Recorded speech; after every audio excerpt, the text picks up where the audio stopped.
5 seconds. Start.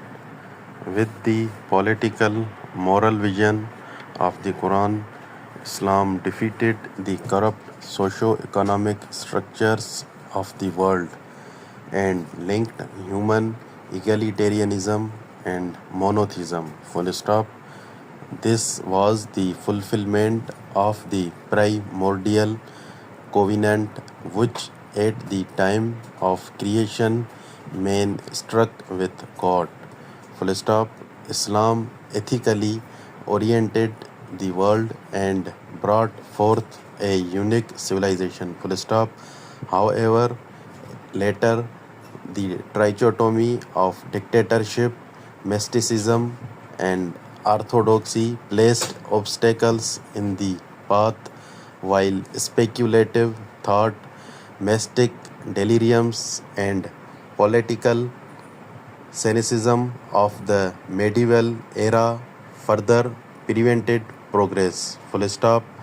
During the medieval era, the world of Islam was standing at a critical juncture when the imperial West took it by surprise. Full stop. Para.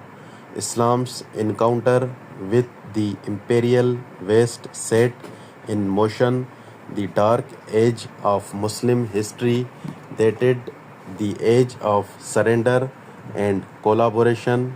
Since then, Islam is being viewed as per the standards of Western modernity, with the secularism and nationalism being the linchpin of all interpretive endeavors. Full stop.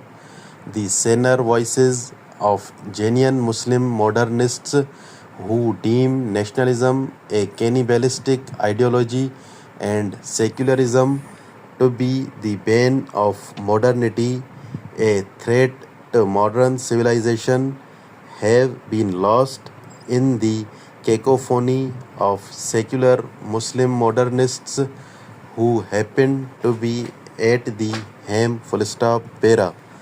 The Orientalists divide Islam into two separate phases, the Makkah and Medina periods. Full stop. They viewed Islam through the lens of the Christian traditions, render to Caesar what is Caesar's and to God what is God's. Full stop.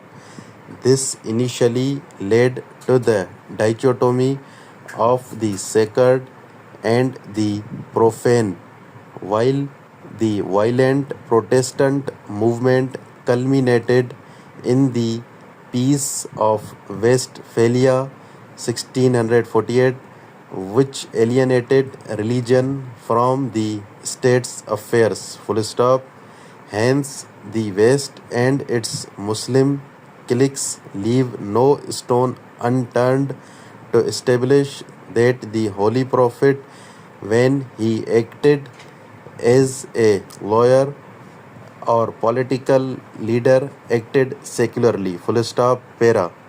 In fact, Abrahamic monotheism, outgrowing racial and territorial elements, was at the cusp of launching its world career when Islam appeared in Arabia. Full stop.